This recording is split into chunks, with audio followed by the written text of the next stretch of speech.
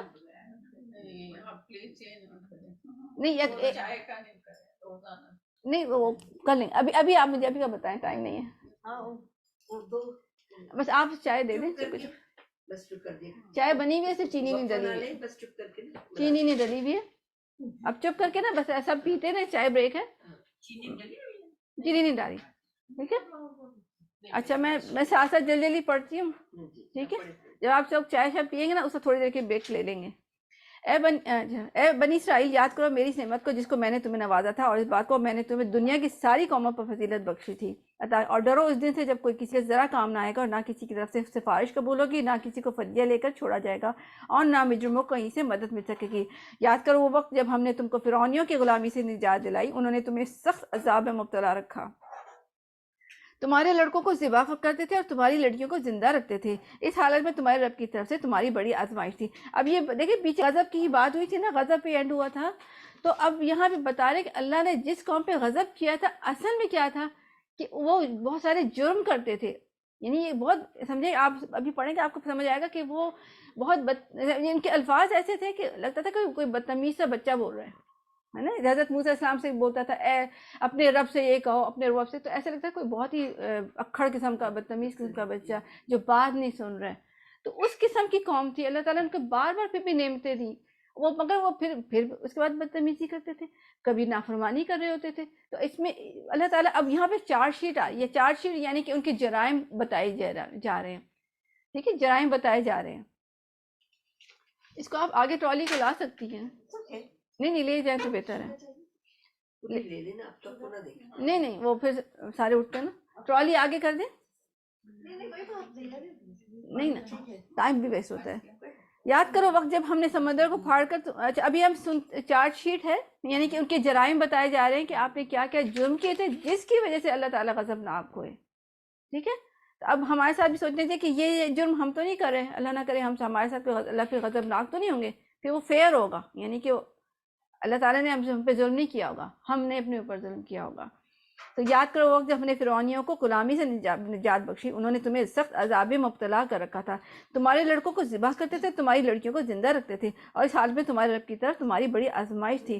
یاد کر وہ وقت جب ہم نے سمندر پھاڑ کر تمہارے لیے راستہ بنایا، پھر اس نے تمہیں بخیریت گزار دیا، پھر وہیں تمہاری آنکھوں کے سامنے فرعونیوں کو غرقاب کر دیا، یعنی اللہ نے نعمت دی کہ ان کو نجات دلائی اور ان کے سامنے ان کے دشمن کو غرق کیا، اور وہ اتنے ناشکرے تھے کہ اس کے بعد بھی اللہ کے مطیع نہیں ہوئے. یاد رکھو جب ہم نے موسیٰ علیہ السلام کو 40 شبانہ روز کی قرارداد پہ بلایا تو ان کے پیچھے تم بچھڑے کو اپنا معبود بنا بیٹھے. اس وقت تم نے بڑی زیادتی کی مگر اس وقت بھی ہم نے تمہیں معاف کر دیا, شاید اب تم شکر گزار ہو. یعنی ہم جیسے بچے کو کہتے ہیں نا کہ دیکھو ہم نے تمہارا کتنا خیال رکھا تھا, اس وقت بھی یہ دیا تھا, اس وقت بھی تم نے ایسے ہی کہا تھا مگر میں نے تو کچھ بھی نہیں کہا.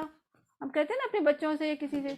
اللہ تعالیٰ اس سے فرما رہے ہیں یاد کرو ٹھیک اس وقت جب تم پہ یہ ظلم کر رہے تھے ہم نے ایک موسیٰ علیہ السلام کو کتاب اور فرقان عطا کی تھی تاکہ تم اس کے ذریعے سے سیدھا راستہ پا سکو. یعنی ایک اور نعمت قرآن ہمارے آگے, ان کے لیے فرقان تھی, ہمارے لیے قرآن. اب ہم بھی یاد کریں, ٹھیک ہے. اور یاد کرو جب موسیٰ علیہ السلام نے یہ نعمت لیے ہوئے پلٹا تو اس نے کہا اس نے اپنی قوم سے کہا کہ لوگوں تم نے بچڑے کو معبود بنا کر اپنے اوپر سخت ظلم کیا ہے, لہذا تم لوگ اپنے خالق کے حضور توبہ کرو اور اپنی جانوں کو ہلاک کرو. اسی میں تمہارے خالق کے نزدیک تمہاری بہتری ہے. اس وقت تمہارے خالق نے تمہاری توبہ قبول کر لی اور وہ بڑا معاف کرنے والا, رحم فرمانے والا ہے. اب دیکھیں یہاں بھی اللہ نے معاف کیا مگر کیا ہوا کہ ان کو اپنی جانیں ضائع کرنی پڑی. جس نے نافرمانی کی تھی تو ان کو جانیں ضائع کرنی پڑی. ٹھیک ہے, اللہ تعالیٰ کے حکم سے دو باتیں آتی ہیں کہ ایسے میں کیا ہوا تھا, اس میں بچڑے کو معبود بنایا تھا تو اللہ تعالیٰ نے ان کو سزا یہ دی کہ اچھا اگر تم یہ کیا تو اگر آپ سوری کرنا چاہتے ہیں نا تو پھر کیا کرنا ہے. تو علماء کی دو رائے ہے. کسی نے کہا کہ سب نے ایک دوسرے سوسائڈ کیا, خودکشی کی, یعنی اپنے آپ کو خود ہی مار دیا. اور کسی نے کہا کہ نہیں, اصل میں یہ ہوا تھا کہ جنہوں نے نافرمانی کی تھی وہ آگے آ کے بیٹھ گئے تھے اور جنہوں نے جو صحیح لوگ تھے مسلمان سے انہوں نے پھر ان کو مارا تھا. اور ہزاروں لوگ مرے تھے اس میں, یعنی اندھیرے میں مارا تھا اور صبح جب ہوئی تو دیکھا کہ کافی لوگ مر چکے تھے. تو ہمیں اس سے ایک بات یہ پتہ چلتی کہ ان کی دیکھا معافی ہو گئی مگر اس تکلیف کے بعد.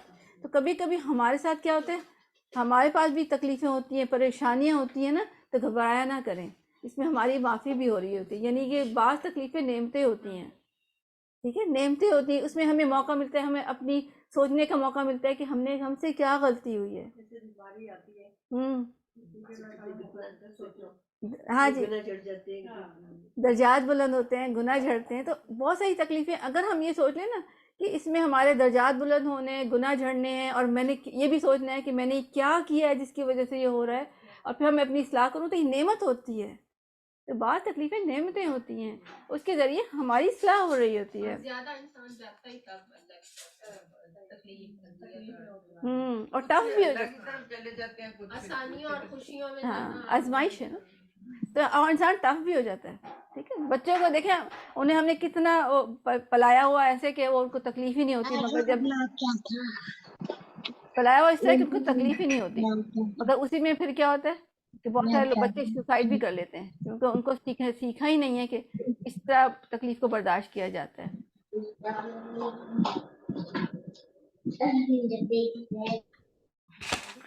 اچھا, اس کا رکو ختم کرتے ہیں, پھر آپ چائے, بلکہ آپ ساتھ ساتھ چائے چاہتے تو ہم بریک ابھی لے سکتے ہیں, مطلب میں بھی چپ ہو جاتی ہوں. نہیں پہلے آپ سب پی لیں, پھر آپ بولیں گی, پھر میں نہیں, دیکھیں جب آپ پی لیں گے نا پھر میں پیوں گی اور آپ لوگ قرآن پڑھیں گے, ٹھیک ہے, تاکہ ہمارا بریک نہ آئے. اعوذ باللہ من الشیطان الرجیم. اچھا, کیونکہ آپ لوگ بھی بولیں گے نا پھر نیند نہیں آئے گی. جب ایک بندہ بولتا رہتا ہے نا پھر نیند آنی شروع ہو جاتی ہے.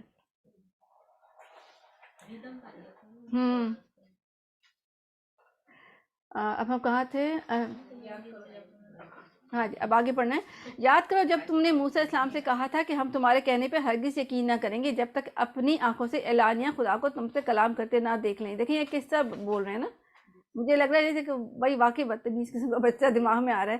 اس وقت تمہارے دیکھتے دیکھتے ایک زبردست کڑاکے نے تم کو آن دیا, تم بے جان ہو کر گر پڑے تھے مگر پھر ہم نے تم کو جلا اٹھایا, شاید اس سے احسان کے بعد تم شکر گزار بن جاؤ. ہم نے تم پر ابر کا سایہ کیا, من و سلوہ کی غذا تمہارے لیے فرما کیا, اور تم سے کہا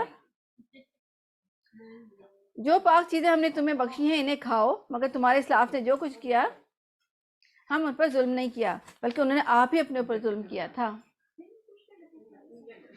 سب کوشش کریں کہ خاص سرگوشی میں بات کریں. ہاں بس ٹھیک ہے, زیادہ مشکل ہے, ابھی چھوڑ دیں, بس ابھی چھوڑ دیں. اچھا آپ نہیں سارے جس کو لینا ہاں جی خود ہی لے لے گا, آپ بیٹھیں, یہ بعد میں اٹھا لیں گے. اعوذ باللہ من الشیطان الرجیم۔ پھر یاد کرو جب ہم نے کہا کہ یہ بستی جو تمہارے سامنے ہے اس میں داخل ہو جاؤ، اس کی پیداوار جس طرح چاہو مزے سے کھاؤ، مگر بستی کے دروازے میں سجدہ ریز ہوتے ہوئے داخل ہونا اور کہتے جانا حطۃ حطۃ، ہم تمہاری خطاؤں سے درگزر کریں گے اور نیکوکاروں کو مزید فضل سے نوازیں گے۔ یعنی اللہ تعالیٰ بار بار بتا رہے کہ اب تم جب کامیابی ملی، تمہیں وہ جگہ مل گئی جہاں تمہیں جانا تھا، تو اب اس تمہارا کیا رویہ ہونا چاہیے؟ حطۃ حطۃ، یعنی اللہ کی مغفرت مانگتے ہوئے جاؤ۔ اور وہ انہوں نے کہا حنطۃ حنطۃ کہ ہمیں گندم چاہیے، ہمیں گندم چاہیے، انہوں نے نا الفاظ بدل دیے، یعنی کہ وہ مذاق اڑا رہے تھے، نہیں ہم تو یہ کہیں گے، نہیں ہم تو ایسے جائیں گے۔ انہوں نے کہا، اللہ تعالیٰ نے کہا جھکتے ہوئے جاؤ، وہ کہتے نہیں وہ تو رگڑتے ہوئے اپنی جائے، کہتے ہیں سنین رگڑتے ہوئے گئے، یعنی کہ بیٹھتے ہوئے گئے، تو بدتمیزی کر رہے تھے، مذاق اڑا رہے تھے۔ اللہ تعالیٰ نے ان کو بہت غصہ آیا اس پہ بھی نا، تو بار بار اس پہ دیکھیں ان کے رویہ دیکھیں۔ چلیں آپ سب کو دے دیں پھر میں یا اچھا دے دیں۔ اچھا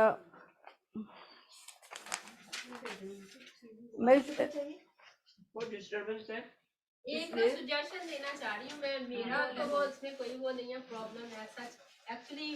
ایک تو یہ کہ وہ نیلا ماشاء اللہ ظاہر ہے، ماشاء اللہ اللہ پاک اور ہمت دے توفیق دے، تو دوسرے میں ساتھ ہے وہ چائے اور یہ نہیں ہونا چاہیے۔ ہر بندہ جس کو چائے چاہیے نا آپ جیسے وہ اپنی چائے اپنے کپ میں لے آئے، نہیں کلچر نہیں بنائیں، نہیں چلے بات کوئی پین رہا ہے نہیں پینے ڈھیر ساری بچی پڑے رہے گی۔ چلے بات نہیں اس لیے نہیں کہ نکال لینی چاہیے، ہاں صرف اس لیے نہیں لیکن ساتھ میں ضرورت ہے وہ لے آئے۔ لیکن یار اس پر پانی بھی پی سکے، پانی کافی ہے۔ سب سے زیادہ یعنی کہ یہ اچھا کلاس کے بعد ڈسکس کر لیں گے۔ اعوذ باللہ من الشیطان الرجیم، یہ باتیں بعد میں بہت دیر ہو رہی ہم بعد میں بھی کر سکتے ہیں نا میرے خیال سے، کرتے تھے 10 منٹ یا لے کے بیٹھ جاتے، آتے آتے لے کے سب بیٹھ جاتے تھے۔ یہی ٹھیک ہے، بس یہی ٹھیک ہے انشاءاللہ۔ اعوذ باللہ من الشیطان الرجیم۔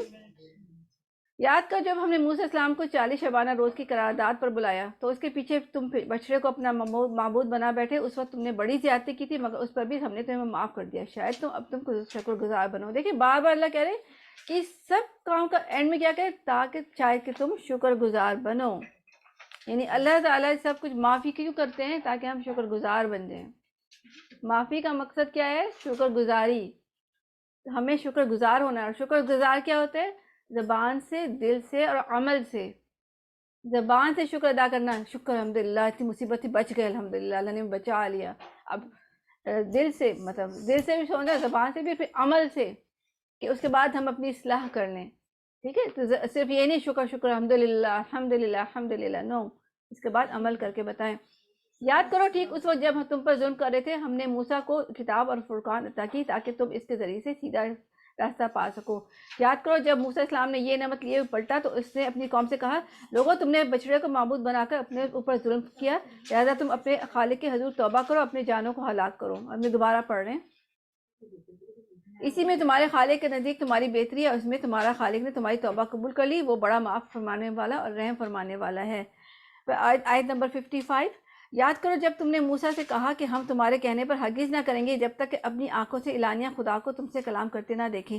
اس وقت تمہارے دیکھتے دیکھتے ایک زبردست کڑاکے نے تم کو آ لیا، تم بے جان ہو کر گر پڑے، مگر پھر ہم نے تم کو جلا اٹھایا، شاید کہ اس احسان کے بعد پھر تم شکر گزار بن جائے۔ دیکھیں پھر شکر گزاری کی بات ہو رہی ہے، مگر یہ سارے وقت ہی ناشکر ہی رہے ہیں۔ ہم نے تم پر ابر کا سایہ کیا، من و سلوہ کی غذا تمہارے لیے فراہم کیا، اور تم سے کہا جو پاک چیزیں ہم نے تمہیں بخشی ہیں انہیں کھاؤ، مگر تمہارے اسلاف نے جو کچھ کیا وہ ہم پر ان کا ظلم نہ تھا بلکہ انہیں آپ نے اوپر ہی ظلم کیا۔ پھر یاد کرو جب ہم نے کہا یہ بستی جو تمہارے سامنے ہے اس میں داخل ہو جاؤ، اس کی پیداوار جس طرح چاہو مزے سے کھاؤ، مگر بستی کے دروازے میں سجدہ ریز ہوتے ہوئے داخل ہونا اور کہنا حطۃ حطۃ، ہم نے تمہاری خطاؤں سے درگزر فرمایا اور نیکوکاروں کو مزید فضل کرم دیں گے۔ مگر جو بات ان سے کہی گئی ظالموں نے اسے بدل کر کچھ اور کر دیا، آخرکار ہم نے ظلم کرنے والوں پر آسمان سے عذاب نازل کیا، یہ سزا تھی ان نافرمانیوں کی جو تم کر رہے تھے۔ اب دیکھیں کتنے سارے جرائم بتائے، اس کے بعد اللہ نے کہا کہ آخرکار ہم نے ظلم کرنے والوں پر آسمان سے عذاب نازل کیا۔ یعنی اللہ کا عذاب کس وقت نازل ہوتا ہے؟ کیا سمجھ آئی؟ کنٹینیوسلی نافرمان، اور شکر بھی نہیں، بار بار کہنا تاکہ شکر ادا کریں۔ ایک تو بچایا بس شکر بھی نہیں کر رہے، ٹھیک ہے؟ تو جب ہم شکر نہیں کرتے اور یہ اللہ کی طرف سے اللہ کی ہم توہین کر رہے ہیں نا، اللہ تعالیٰ ہمیں کہا اچھا یہ لے لو یہ لے لو، ہم کہیں آگے نہیں بھائی مجھے نہیں چاہیے، نہیں نہیں نہیں فلانے سے کہو کہ وہ یہ لے آئے، یہ اللہ کا اللہ سے توہین ہے نا، جو اللہ نے دیا کہ نہیں ہمیں نہیں چاہیے، نہیں ہمیں نہیں چاہیے. پیاز تو یہ چاہیے، پیاز چاہیے، دال چاہیے، منت سلمان چاہیے. ہاں میں آپ کو سپوز اچھا سے کھانا کھلا دوں، آپ کہیں نہیں بھائی نمک کم تھا، کتنا افسوس ہوتا ہے نا. تو یاد کر جب موسیٰ نے اپنی قوم کے لیے پانی کی دعا کی تو ہم نے کہا فلاں چٹان پر عصا مارو، چنانچہ اس سے 12 چشمے پھوٹ گئے اور ہر قبیلے جان لیے کہ کون سی جگہ اس کے پانی کے لیے ہے. اس وقت یہ ہدایت کر دی گئی تھی کہ اللہ کا دیا اور رزق کھاؤ اور زمین پر فساد نہ پھیلاؤ پھیلاتے پھرو. یاد کرو جب تم نے کہا تھا کہ اے موسیٰ ہم ایک ہی طرح کے کھانے پر صبر نہیں کر سکتے. ٹھیک ہے، اب یہ سب مزہ نہیں آ رہا، بس ہمیں ایک اسٹیٹ میں ہماری ہوتی نا جہاں جاتے ہیں بریانی مل جاتی ہے، مزہ نہیں آتا، کچھ چینج ہونا چاہیے ہے نا. یہ ہماری فطرت ہے، مطلب یہ نہیں ہے کہ یہ ہم سب کی ہی فطرت ہے، تو مگر یہ کہ ہمیں شکایت نہیں کرنی چاہیے. اپنے رب سے دعا کرو کہ ہمارے لیے زمین کی پیداوار اور ساگ ترکاری کھیرا ککڑی گیہوں لہسن پیاز دال وغیرہ پیدا کرے. تو موسیٰ نے کہا کیا ایک بہتر چیز کے بجائے تم ادنا درجے کی چیزیں لینا چاہتے ہو؟ اچھا کسی شہری آباد بھی جاؤ، جو کچھ مانگتے ہو وہاں سے مل جائے گا. تو اس کو جملے کو اب نوٹ کر لیں. قَالَ أَتَسْتَبْدِلُونَ دون الذی ہوا ادنا بالذی ہوا خیر، کہ کیا قولا انہوں نے کہا اتستبدلون تبدیل، کہ کیا تم تبدیل کرنے چاہتے ہو الذی وہ جو ہوا وہ ادنا، ادنا یعنی کہ کمتر چیز ہے، بالذی اس سے جو ہوا خیر، جو خیر. ہاں ہم نے دیکھے ہم اپنے خود بھی اپنی لائف سٹائل میں دیکھے کہ ہم نے ہر چیز ہی چھوڑ دی ہے نا، آرگینک چیزیں چھوڑ دی ہیں، دین بھی اسی طرح نہیں لے رہے، کوئی بھی چیز دیکھیں ہم چیز بدتر پہ چلے گئے ہیں. ہمیں جنک فوڈ اچھے لگتے ہیں، ہمیں ریسٹورینٹ کے فوڈ اچھے لگتے ہیں، ہمیں نہیں پتہ کہ وہاں پہ کیا ہوتا ہے، کھانے کو کس طرح بناتے ہیں. ٹھیک ہے، تو ہمیں مزے اس زبان کے لیے ہم ہر چیز ادنا لے رہے ہیں، ہماری کوالٹی ڈاؤن ہو گئی، ہر چیز میں کوالٹی ڈاؤن ہو گئی، دین میں کوالٹی ڈاؤن ہو گئی. ہم تھوڑے پہ راضی ہو جاتے ہیں، دین میں تھوڑے پہ راضی ہوتے ہیں، دنیا میں ہم کہتے ہیں میکسیمم ہو. تو اس وقت یہ اپنا جملہ نا کہیں لکھ لیں کہ کیا تم ایک بہتر چیز کے بجائے تم ادنا درجے کی چیز لینا چاہتے ہو. ٹھیک ہے،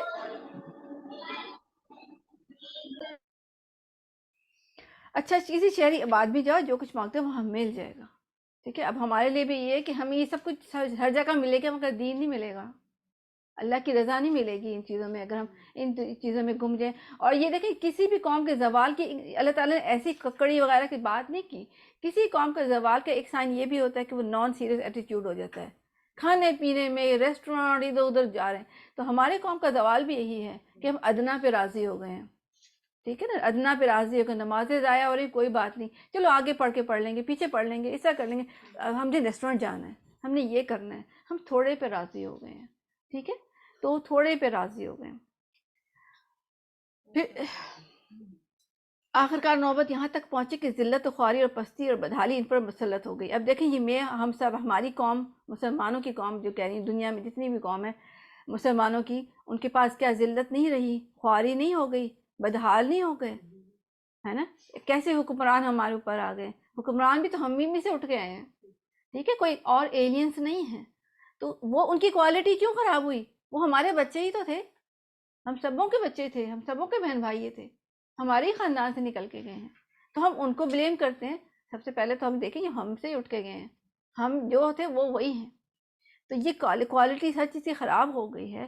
تو کیوں ہوئی کہ ہم تھوڑے پہ راضی ہو گئے، ہم ادنا پہ راضی ہو گئے کہ اس کو سلیکٹ کر لیتے ہیں، مسلمان ہے چلو کوئی بات نہیں، نان مسلم نہیں ہے بس مسلمان ہونا چاہیے، خیر ہے. اب یہ نہیں پتا کہ وہ کھا کے چلا گیا ہے نا. یہ چیز ہمیں کہ ہم کوالٹی ہماری خراب ہو گئی. جبکہ صحابہ کرام کی زندگی میں کیا ہوتا تھا کہ جب کسی کو سلیکٹ کرتے تھے نا، اس پہ کرتے تھے کہ کتنا حافظ ہے، کتنا دینی ہے نا، ایمان ہے، کتنی کوالٹی ہے، یعنی وہ کام وہ کر سکتا بھی ہے کہ نہیں، صرف دین بھی نہیں، وہ جو ذمہ داری دی جا رہی ہے وہ ذمہ داری ادا کر سکتا ہے کہ نہیں. صرف دین انف نہیں ہے اور صرف دنیا انف نہیں ہے، دونوں کو ملا کے کام ہوگا. ٹھیک ہے، کس لیے چنا گیا؟ اسے علم اور قوت ادا، یہ تو دونوں چاہیے، دونوں دین اور دنیا دونوں. ٹھیک ہے، ایک صرف حافظ ہو جس نے کچھ پڑھا نہیں وہ انجینئر نہیں بن سکتا. ٹھیک ہے، حافظ اگر پڑھا لکھا ہے تو انجینئر بن سکتا ہے، تو اس کی نالج ہے اگر اس پہ. اچھا اسی وجہ سے کہ ہم اللہ کے غضب میں گر گئے. اب مغضوب کی ڈیفینیشن میں ہمیں کیا سمجھ آیا؟ ایک اور بات کہ مغضوب کیسے ہو جاتے ہیں. یہ جب ہم اللہ نہ کرے اب ہم مغضوب کی کیٹیگری میں ایک طرح سے آ گئے نا, ہم بھی تو انہی چیزوں پہ راضی ہو رہے ہیں نا, انہی چیزوں پہ راضی ہو رہے ہیں. کتنے لوگ ہیں کہ جو کلاس کو جوائن کرنا چاہتے ہیں دل سے. اب میں یہ کہتے ہیں کہ کتنی ساری کرسیاں بھری ہوئی ہیں الحمدللہ, کل کے لیے تھی, مگر مجھے پتا ہے کہ آہستہ آہستہ نا یہ کرسیاں کم ہو جائیں گی. آخر میں وہی لوگ رہیں گے کہ جو واقعی دین والے تھے, جنہوں اللہ نے چنا. اور بہت سارے لوگ یہ ہے کہ ان کی تکلیف ہے, تو ہمیں پھر کیا کرنا ہے, ان سے پوچھنا ہے کہ وہ کیوں نہیں آئے. اگر کیوں نہیں آئے تو اس کا سلوشن بھی ہم نے ڈھونڈنا ہے. ہو سکتا ہے ان کے مسئلے ہوں, نہیں آ سکتے ہوں, ٹھیک ہے, ان کے مسئلے ہیں, نہیں آ سکتے تو آن لائن آ جائیں. آن لائن میں اگر ان کو زوم پہ نہیں آنا آتا تو ان کو کال کر لیں, فون میں لا لیں, ایک فون یہاں رکھ دیں, ہر کوئی اپنا جس کو بلانا چاہتا ہے اس کو فون رکھ لے. تو یہ بات ہے کہ ہر کے ایک مسئلے ہوں گے, بٹ ہمیں دیکھنا ہے کہ آہستہ آہستہ یہ کلاس شرنک ہوگی. اچھا, اور اسی ہیں انشاءاللہ نہیں ہوگا, نہیں ہوتا ہر دفعہ ایسے ہی کچھ. اچھا, یا جس نے چائے پی لی ہے تو وہ اب بول سکتا ہے, پڑھ سکتا ہے. آپ نے پڑھ لی ہے؟ اچھا تو آگے بچے پیچھے ایک آیت گزری, آیت نمبر ہے 22. لوگوں بندگی اختیار کرو اس رب کی جو تمہارا میں نے چائے نہیں پی, میرا روزہ ہے. اچھا ان سب کا خالق ہے. بندگی کیوں اختیار کی, کیوں کرنی ہے ہمیں؟ پھر اس نے بتا دیا نا کہ اس نے زمین کا فرش بچھایا, آسمان کی چھت بنائی, اوپر سے پانی برسایا. یعنی اس میں یہ کوالٹی ہے کہ ہم اس کی بندگی اختیار کریں. اور آگے اس کے ہے کہ اگر تمہیں اس میں شک ہے کہ یہ کتاب ہم نے اپنے بندے پر اتاری, یہ ہماری نہیں, تو اس کی مانند ایک سورت بنا دو. اچھا, اس میں سورت میں اب بہت بہت بڑے بڑے شاعر, بڑی بڑی کہانیاں نویس اور بڑا کچھ لکھا ہے. اصل اس میں جو نکلتی بات وہ یہ ہے کہ اللہ تعالیٰ کی جو بات ہے نا, یعنی کہ اس نے یہ مجھے جو سمجھ آتی ہے, زمین کا فرش بچھایا, آسمان کی چھت بنائی, یہ اصل میں آیت کا مفہوم یہ ہے. اور اس کی صورت یعنی بندہ تو خالی کہانیاں لکھتا ہے, شعر لکھتا ہے, اس میں سارا جھوٹ ہے نا. سچ کیا ہے کہ اس نے فرش بچھایا ہے, تو بچھایا تم بھی ایسا جو لکھ رہے ہو وہ کر کے دکھاؤ. تو مجھے یہ آیت اس لیے بڑی اچھی لگتی ہے کہ اس میں سچائی, اصل میں صورت کیا بنانا, یعنی کہ جو تم لکھ رہے ہو واقعی وہ کر بھی رہے ہو. تو بندگی کیوں کرنی ہے ہمیں, کیونکہ یہ ساری چیزیں وہ کہتا نہیں ہے, وہ کر کے اس نے دکھائی ہے. پہلے تو ہمارا خالق ہے اور پھر یہ سارا. تو یہ آیت مجھے نا ایک میری پسند ہے نا, جب ہم دیکھتے ہیں کہ آسمان کھڑا ہوا ہے, پھر وہ ہمیں آسمان, پھر ہمیں اللہ کی کبریائی پتہ چلتی ہے نا کہ یہ کوئی کام کوئی اور نہیں کر سکتا, وہ کتنا بڑا ہے. اللہ اکبر. چلے آؤ لیفٹ آنے, ہم نے کوشش کرنی ڈسکشن چھوٹی چھوٹی ہو. اچھا, اپنے پاس مائک کو کر لیں. ہاں جی, شارٹ پڑھنا نہیں, وہ مائک ہے نہیں, مائک اپنے پاس کر لیں, بس یہی رکھ لیں. خیر ہے, یاد کرو وقت یہاں سے یقین جانو کہ نبی عربی کو جان. آیت نمبر ہے 62. ان الذین آمنوا, یقین جانو کہ نبی عربی صلی اللہ علیہ وسلم کو ماننے والے ہوں یا یہودی, عیسائی ہوں یا سابی, جو بھی اللہ اور روز ایمان پر ایمان لائے گا اور نیک عمل کرے گا, اس کا اجر اس کے رب کے پاس ہے, اور اس کے لیے کوئی خوف اور رنج کا موقع نہیں ہے. یاد کرو وہ وقت جب ہم نے کرنے والی ہے آیت. نہیں ہے تو صحیح, مگر اس میں یعنی کہ یہ جو صحابی نہیں, اس سے بہت سارے لوگ جیسے بھٹک جاتے ہیں نا, کہ یقین جانو نبی عربی کو ماننے والے یہودی یا عیسائی یا صحابی جو بھی اللہ پر اور روز آخرت پر, یعنی اس وقت جب ان پر جو شریعت نازل ہوئی, جب وہ اس پر پورے تھے اور روز آخرت پر یعنی ایمان لاتے تھے, تو پھر وہ بخشے جائیں گے. اور اگر ان کی زندگی میں دوسرا نبی آیا تو اس کا ایمان لانا ضروری ہے. ہاں جی, جزاک اللہ خیر کثیر. یاد کرو وہ وقت جب ہم نے طور کو تم پر اٹھایا کہ تم سے وقفہ عہد لیا تھا, اور کہا تھا کہ جو کتاب ہم تمہیں دے رہے ہیں اسے مضبوطی کے ساتھ تھامنا, اور جو احکام اور ہدایت اس میں درج ہیں انہیں یاد رکھنا. اسی ذریعے سے توقع کی جا سکتی ہے کہ تم تقوی کی روش پر چل سکو گے, مگر اس کے بعد تم اپنے عہد سے پھر گئے. اس پر بھی اللہ کے فضل اور اس کی رحمت نے تمہارا ساتھ نہ چھوڑا, ورنہ تم کبھی کے تباہ ہو چکے ہوتے. یا پھر اللہ تعالیٰ کی تھوڑا سا بتانا چاہیے. پھر تمہیں اپنی قوم کے ان لوگوں کا قصہ تو معلوم ہی ہے جنہوں نے سب کا قانون توڑا. ہم نے انہیں کہہ دیا کہ بندر بن جاؤ اور اس حال میں رہو کہ ہر طرف سے تم پر دھکار پھٹکار پڑے. اس طرح ہم نے ان کے انجام کو ان کے زمانے کے لوگ